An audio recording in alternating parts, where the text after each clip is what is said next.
하나님의 말씀 다니엘 8장입니다. 다니엘 8장 1절에서 27절까지 교독하겠습니다. 나 다니엘에게 처음에 나타난 이상 후 벨사살 왕 3년에 다시 이상이 나타나니라.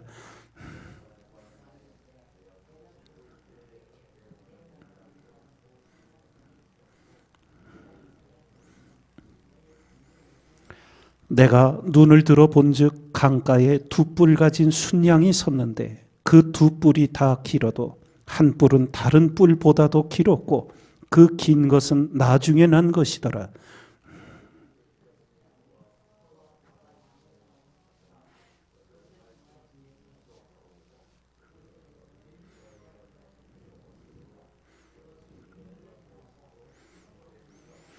내가 생각할 때에 한 순념소가 서편에서부터 와서 온 지면에 두루 다니되 땅에 닿지 아니하며 그 염소 두는 사이에는 현저한 뿔이 있더라.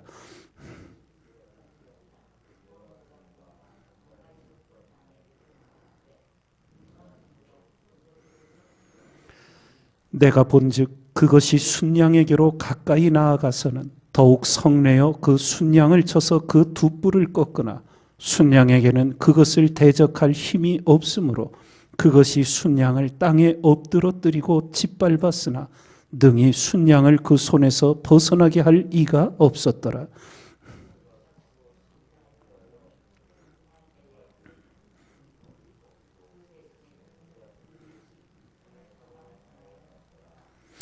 그중 한 뿔에서 또 작은 뿔 하나가 나서 남편과 동편과 또 영화로운 땅을 향하여 심히 커지더니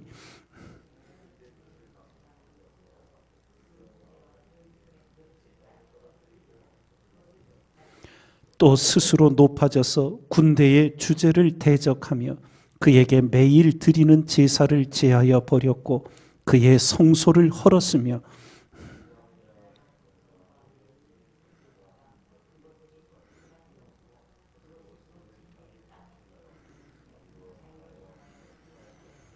내가 들은즉 거룩한 자가 말하더니 다른 거룩한 자가 그 말하는 자에게 묻되 이상에 나타난 바 매일 드리는 제사와 망하게 하는 죄악에 대한 일과 성소와 백성이 내어준 바 되며 짓밟힐 일이 어느 때까지 이를꼬 하며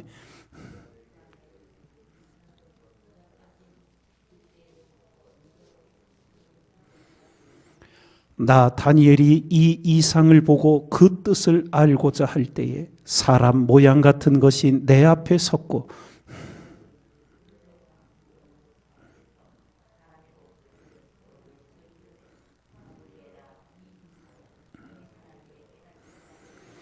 그가 나의 선 곳으로 나왔는데 그 나올 때에 내가 두려워서 얼굴을 땅에 대고 엎드리며 그가 내게 이르되 인자야 깨달아 알라. 이 이상은 정한 때 끝에 관한 것이니라.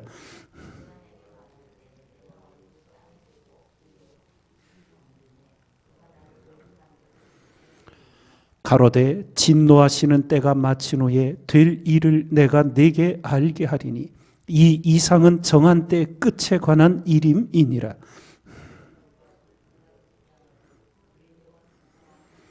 털이 많은 순념소는 곧 헬라 왕이요 두 눈 사이에 있는 큰 뿔은 곧 그 첫째 왕이요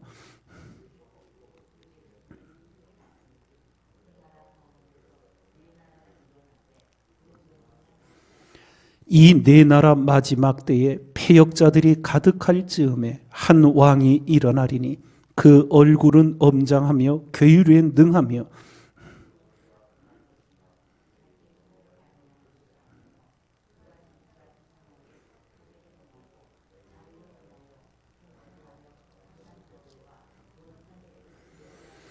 그가 꾀를 베풀어 제 손으로 괴휼을 이루고 마음에 스스로 큰 채하며 또 평화한 때에 많은 무리를 멸하며 또 스스로 서서 만왕의 왕을 대적할 것이나 그가 사람의 손을 말미암지 않고 깨어지리라.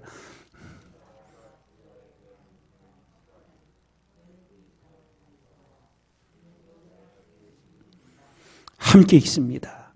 이에 나 다니엘이 혼절하여 수위를 앓다가 일어나서 왕의 일을 보았느니라. 내가 그 이상을 인하여 놀랐고 그 뜻을 깨닫는 사람도 없었느니라. 아멘.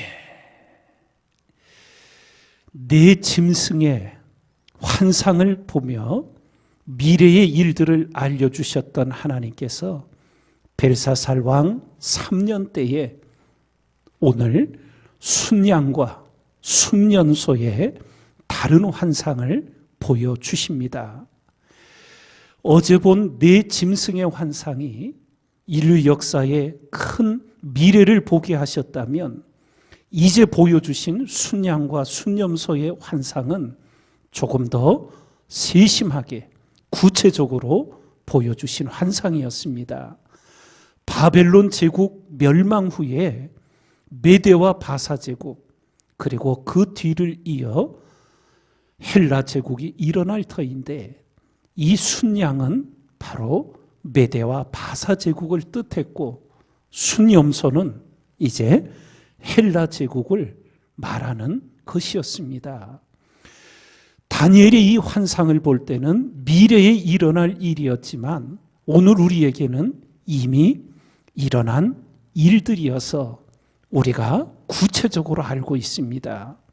그런데 하나님께서 보여주신 이 환상이 얼마나 세밀하고 정확하게 이루어졌는지 우리는 다 알게 됩니다. 바벨론 제국 멸망 후에 메대와 페르시아 제국이 일어나게 되는데 이 순양 가운데 뿔이 하나가 더 길었다. 이게 바로 페르시아 제국의 강대함을 의미하는 것이었습니다. 그런데 메대와 바사 제국이 무너진 후에 알렉산더를 중심으로 헬라 제국이 일어났을 때 이 헬라 제국은 우리가 아는 대로 알렉산더 대왕이 이른 나이에 병사하게 되지요. 정확한 기록은 없지만 역사가들은 아마도 말라리아에 감염되어 열병으로 죽었을 것으로 말을 합니다. 알렉산더 대왕이 30대의 죽음을 맞이하는데 후계자를 정해주지 않았습니다. 임종을 앞두고 후사를 누구로 하면 좋겠느냐고 신하들이 물었을 때 강한 자를 세우라. 이 한마디만을 남겼다 그래요. 그래서 결국 알렉산더 대왕 사후에 군대에 4명의 장군들이 서로 일어나서 헬라 제국이 4개의 나라로 갈라지게 됩니다. 오늘 이 다니엘에게 보여주셨던 환상 속에도 순염소 가운데 큰 뿔을 가진 것은 바로 알렉산더 대왕을 뜻했고 그 후에 4뿔이 일어났다. 그것이 바로 4명의 장군으로 나라가 넷으로 갈라진 그 역사를 우리에게 보여줍니다. 하나님께서 역사를 주관하신다는 것이 얼마나 구체적이고 세밀한지를 우리가 알 수 있게 됩니다. 그래서 우리는 오늘 이것을 통하여 새기는 것이 바로 참새 한 마리가 땅에 떨어지는 것도 하나님의 허락 없이는 되어지지 않는다는 주님의 가르침이 있었지요. 나같이 작은 자가 기도드리는 거 하나님이 들으시기나 할까? 나를 아시기나 할까? 전혀 그렇지 않다는 겁니다. 주님께서 우리를 일깨우시기를 그 수만 마리, 수백만 마리 날아다니는 참새 한 마리 그것이 땅에 떨어지는 것도 다 하나님이 주관하신다는 하나님의 형상으로 창세 때로부터 섭리하여 우리를 오늘 이 시대 이 땅에 보내신 하나님의 목적이 분명히 있음을 우리 각자는 분명히 새기고 하나님을 더욱 경외하며 하나님의 뜻을 행하는 주님의 사람이 되어야 될 줄 믿습니다. 참새 한 마리에 대한 일깨움을 주심과 더불어 성경은 또 우리에게 하나님을 이렇게 가르쳐 주시지요. 우리의 머리털 하나까지 다 세시는 하나님이시다. 하나님의 정밀하심, 세밀하심을 여러분과 저는 성경에서 분명히 깨닫고 생각하며 하나님 앞에 오늘 우리의 삶을 말씀의 삶으로 바르게 하고 우리의 기도를 하나님 앞에 정직함과 순전함으로 올려드리며 하나님의 인도하심과 하나님의 축복을 힘입는 우리 모두가 다 되기를 주님의 이름으로 축원을 드립니다.